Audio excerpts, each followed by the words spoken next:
Hello friends, मेरा नाम है दीपक कुमार। मैं आपको आज कक्षा 6 की विज्ञान पाठ्य पुस्तक पढ़ाने जा रहा हूँ, है ना।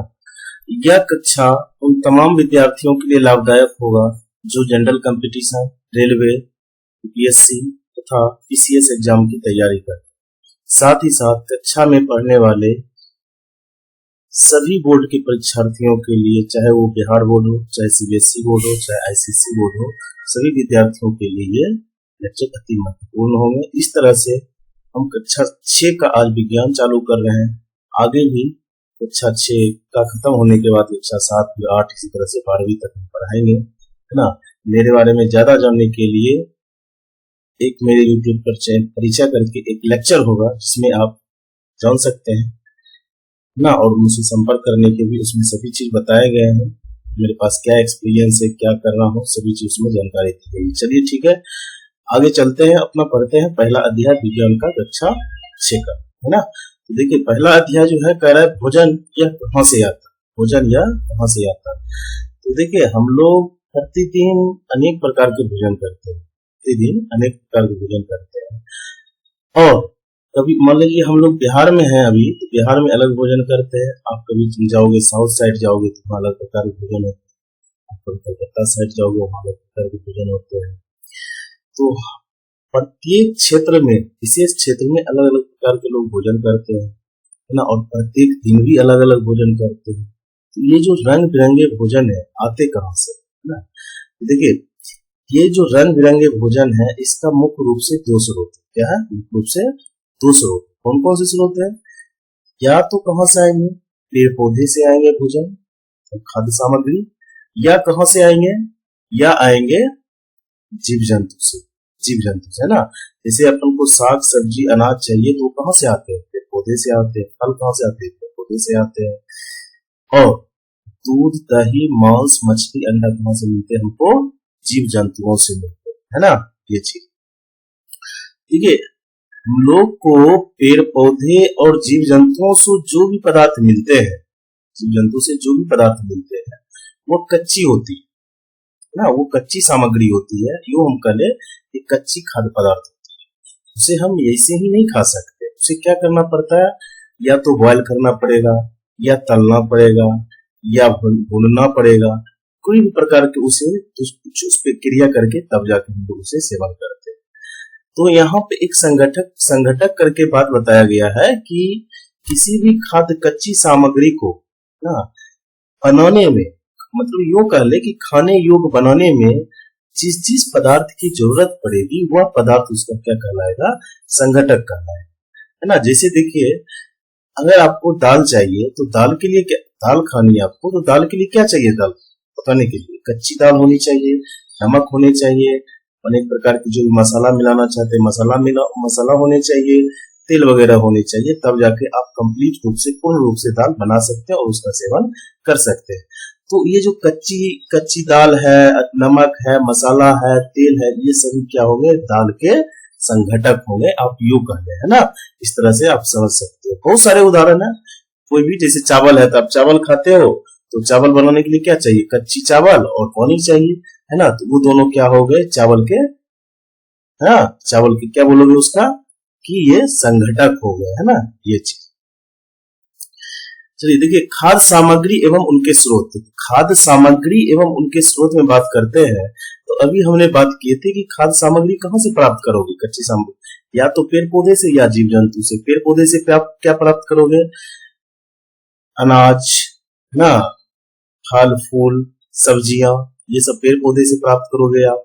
और जंतुओं से क्या प्राप्त करोगे? दूध, अंडा, मुर्गा, मछली, ये मांस, ये सब किससे प्राप्त करोगे आप? जंतुओं से प्राप्त करोगे, है ना। ये चीज है। और जो हम लोग खाने योग्य खाद्य पदार्थ, खाने योग्य जो खाद्य बनाते हैं वो किससे बनाते हैं? अनेक प्रक्रियाओं के करने के बाद उसे क्या बनाते हैं? खाने योग्य पदार्थ। जो उसका क्या कहलाता है? जितने भी सहायक पदार्थ होते हैं उसे बनाने में क्या कहलाता है उसका? ना एक तरह से बोले कि संघटक कहलाते हैं ना, कच्ची सामग्री कहलाते हैं।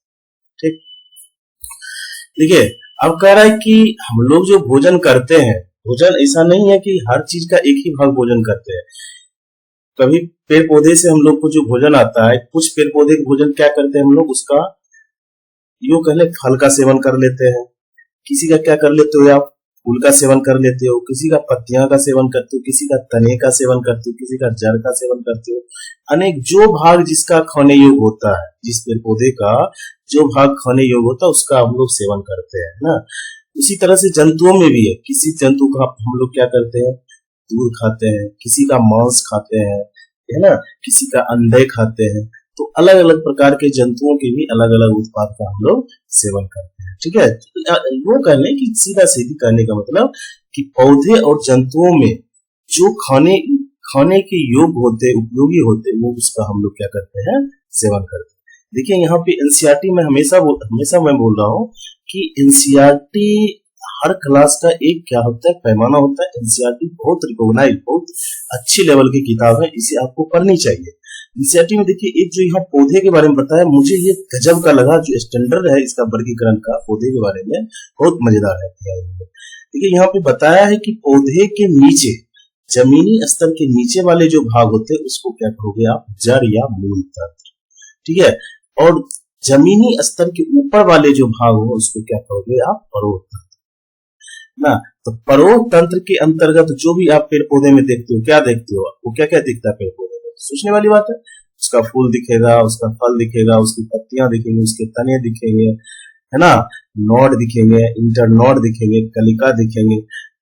तो यहाँ पे देखिए आप तो सब चीज समझ गए हो कि पुष्प क्या है, फूल है, फल जो खाने योग्य होता है, तना जो डंठल होता है ना, पत्तियां उसके पत्ती होते हैं जिसे प्रकाश संश्लेषण की क्रिया होती है। लेकिन एक नोड है, देखिए नोड किसको कहता है, कहते हैं जो पत्तियां जो है जिस तने पर जुड़ी होती है ना, उसके संधि को नोड कहा गया, और दो नोडों के बीच का जो भाग होता है उसे क्या कहा गया, इंटर नोड कहा गया। इस बात को आप ध्यान रखिएगा। नोड किसको कहोगे, तने के जिस भाग पे पत्तियां जुड़ी होती है उसके संधि को नोड कहा गया है ना, और दो नोडों के बीच का जो भाग होगा उसको क्या कहोगे आप, इंटरनोड। और तने में जो कनिकाएं निकलती है, तने और नोड पे जो कनिकाएं निकलती है उसको क्या कहोगे, कनिका ना। ठीक है, अब कह रहा है कि प्राथमिक मूल तंत्र और द्वितीयक मूल तंत्र।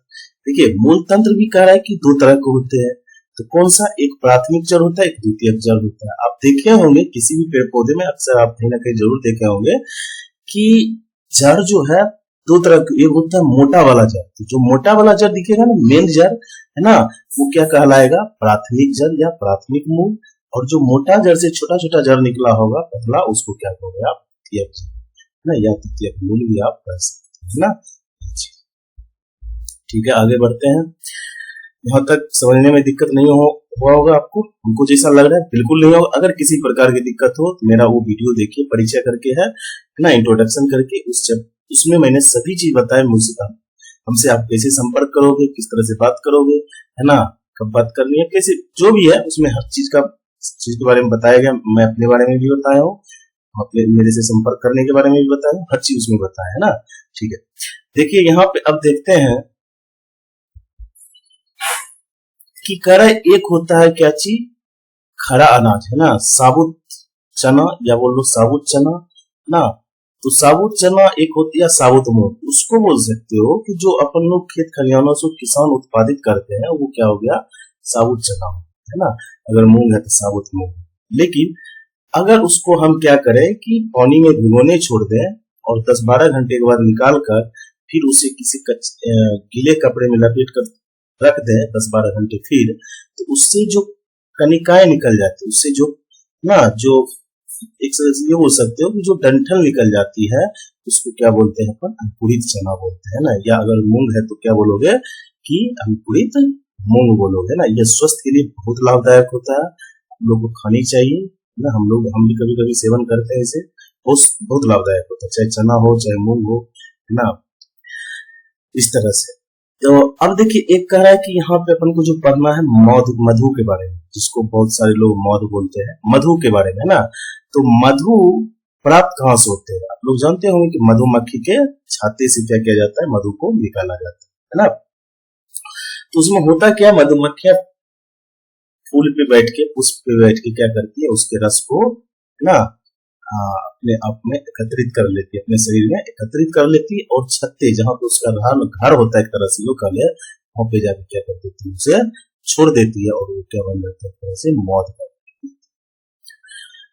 अब देखिए, हम लोग जंतु से अनेक प्रकार की चीज प्राप्त करते हैं। दूध प्राप्त करते हो, मांस प्राप्त करते हो, मछली अंडे प्राप्त करते हो, है ना। लेकिन जंतु भी तो कुछ ना कुछ खाता होगा ना, है ना।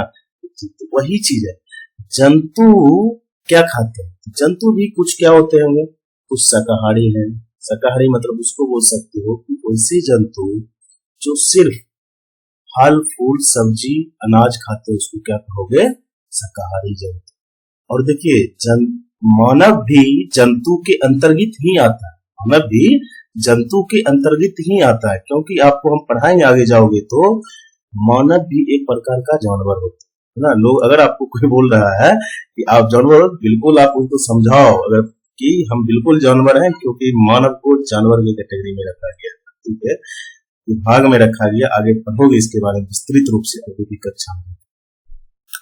तो जंतु भी है ना, वैसे बोलो कि वैसे जंतु जो क्या खाते हो, साग सब्जी खाते हो, उसे क्या कहोगे, शाकाहारी जंतु। वैसे जंतु, जीव जंतु जो मांस मछली खाता हो या उसको मांस मछली खाता हो, उसको क्या कहोगे, मांसाहारी जंतु। और कुछ जंतु ऐसे भी होते हैं जो साग सब्जी के अलावा साथ साथ, है ना, मांस मछली दोनों खाना पसंद करते हैं, मतलब साग सब्जी और मांस मछली खाना दोनों पसंद करते हो, उससे क्या कहते हैं, सर्वाहारी जंतु कहते हैं ना, ये चीज। अब देखिए, आगे जो अपन को पढ़ना है वो है इसका सारांश। ये जो अध्याय पढ़े, देखिए अब 6 क्लास का है तो छोटे छोटे अध्याय है, फिर जैसे जैसे आप बढ़ोगे आगे कक्षा में अध्याय बड़ी होती जाएगी, तो उस तरह से अपना अध्ययन करते जाएंगे। तो एक एक अध्याय में हर क्लास में लेता जाऊंगा, लेक्चर लूंगा हर प्रत्येक क्लास का, और उसमें मैं आपको समझाऊंगा क्या उसका कॉन्सेप्ट है, थ्योरी है, क्या उसमें समझना है ना। उसके बाद उसका सारांश पढ़ेंगे, उसके बाद अभ्यास क्वेश्चन मैं बताते जाऊंगा। देखिए, पढ़ने से ज्यादा इंपॉर्टेंस है कि आप अभ्यास क्वेश्चन लगाते हो कि नहीं। मैं आपसे आग्रह कर रहा हूँ, गुजारिश कर रहा हूँ, विनती कर रहा हूँ कि आपको अगर अच्छी से पढ़नी है और एनसीईआरटी, अगर एनसीईआरटी पढ़नी है, एनसीईआरटी पढ़ोगे तो आपकी जो कॉन्सेप्ट है, ज्ञान है, वो एक अच्छी रेट से बहुत ज्यादा तेजी से वृद्धि होगा आपको ज्ञान, है ना। तो उसके क्वेश्चन आंसर को आप बिल्कुल लगाओ, है ना। क्वेश्चन आंसर मैं आपको बिल्कुल सभी का क्वेश्चन आंसर अच्छे से बता रहा हूँ, आप आसानी से बना सकते हो, थोड़ा सा भी भारी नहीं लगेगा। पहले सारांश देख लीजिए।